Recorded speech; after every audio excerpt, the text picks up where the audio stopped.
Vamos a la sección En Contexto y para ello ya me acompaña en el estudio mi compañero Patricio Peralta. Patricio, buen lunes. ¿Qué tal, Valentina? Buen lunes también. Vamos a analizar hoy los resultados de las elecciones de Camerún que le otorgan un octavo mandato a Paul Biya, de 92 años.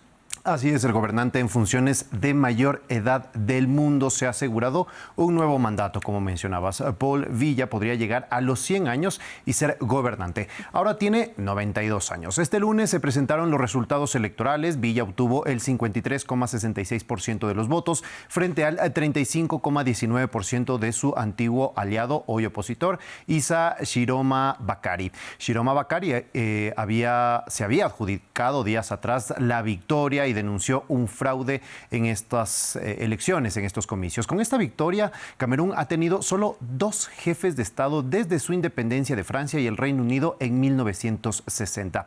Tras 7 años como primer ministro, el líder camerunés llegó a la jefatura del Estado en 1982 y desde aquí empezamos a revisar cuáles fueron todas estas elecciones y cómo se ha mantenido en el poder. Luego de que Ahmadou Ahidjo presentó su renuncia en 1982, alegando que ya no podía continuar, pues Biya asume el poder. Pero quiso seguir detrás del poder Ahmadou y controlar el único partido legal que existía en ese momento, la Unión Nacional de Camerún, que había dominado la política de Camerún desde la independencia en 1960, pero Biya no lo permite y se hace con el control del partido y se queda pues con la presidencia también. Con ello llegan las primeras elecciones. Estas elecciones se hacían cada 4 años. Y en 1984, como había un solo partido legalmente instituido, la Unión Nacional de Camerún, lo que se medía no era el número de votos, sino la participación que había. Ese año alcanzó una participación del 98%. Para 1985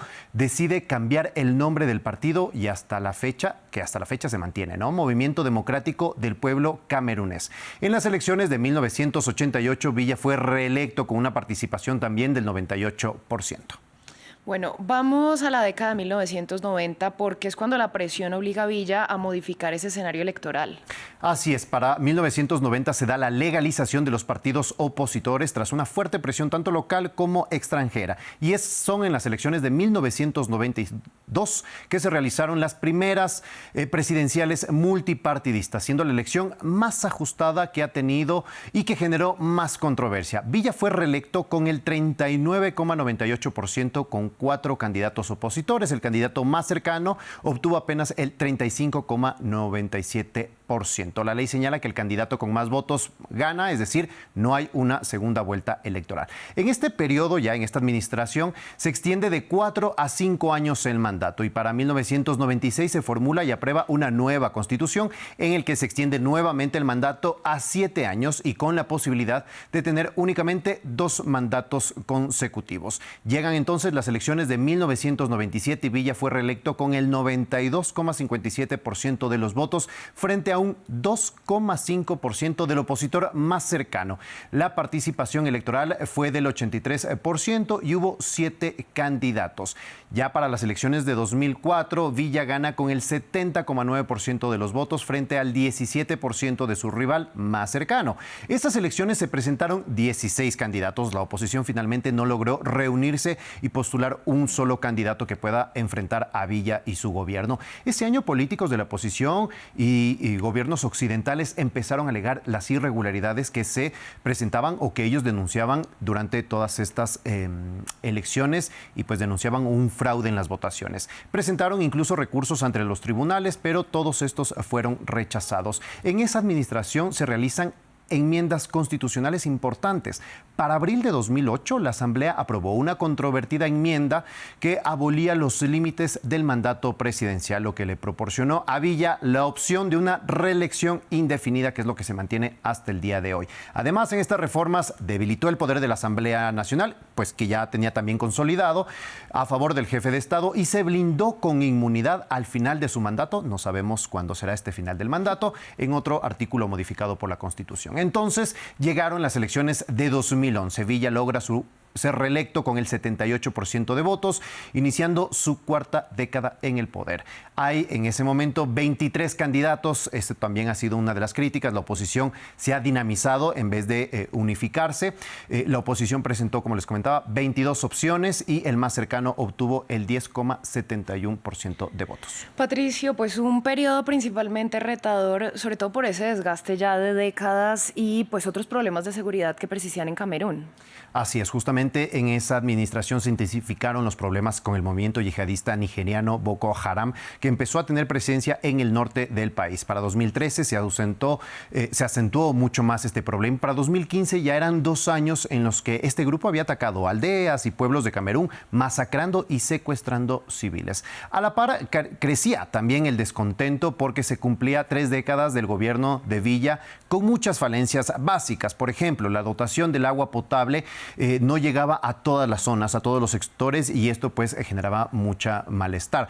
Decían que no ha habido un cambio y que pese a que se daban tantas promesas en estas 3 décadas, pues muchas quedaban en el aire. En este periodo también creció la indignación política por la represión a la oposición.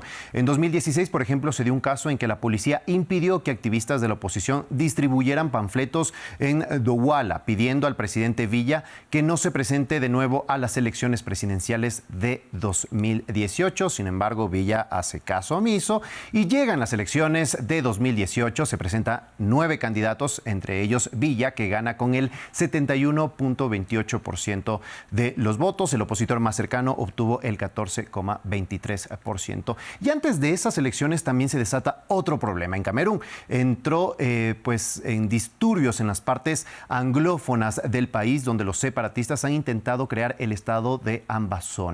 Por ello, esas elecciones registraron una participación extremadamente baja en estas regiones de habla inglesa y en general de la población, y desde entonces también se mantienen tanto los problemas en el norte con esta milicia yihadista como estos conflictos en las zonas de habla inglesa.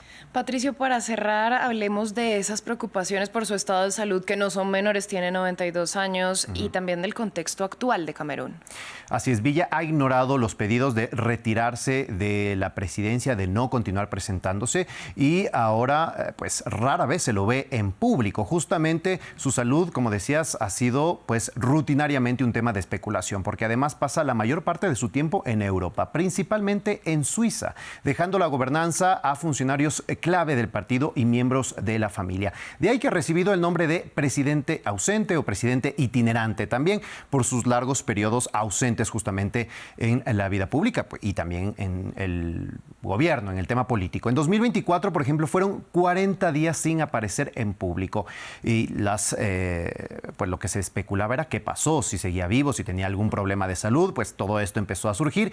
El Ministerio del Interior incluso prohibió que se especule o se debata sobre la salud, y esto también fue cuestionado por la prensa porque no les permitían justamente saber qué pasaba, si estaba de vacaciones o estaba bien o qué ocurría. Pedían información y el ministerio no les entregaba. Para las elecciones de 2025, pues se celebró únicamente un mitin de campaña política. Solo con un mitin pues logró ganar también en estas elecciones. Una investigación del proyecto de denuncia sobre crimen organizado y corrupción reveló que en 2018, por ejemplo, Villa había pasado, excluyendo los viajes oficiales, obviamente, el equivalente a 4 años y medio fuera de Europa en breves visitas privadas. Activistas señalan que nadie sabe finalmente quién gobierna realmente el país. Mientras que Camerún, ya entrando a este contexto con el cual entra su 8º mandato, Villa se encuentra en un estancamiento político, crisis del coste de la vida y malestar social. El camerunés promedio vive con menos de $5 al día, según el Banco Mundial. El desempleo juvenil es rampante, mientras que la Organización de Transparencia Internacional ha catalogado su gobierno como uno de los más corruptos del mundo. Pues acusaciones sumamente complejas, Patricio. Vamos a ver qué pasa en estos años. Muchas gracias por esta ampliación. A ti, Valentina, ya nos vemos.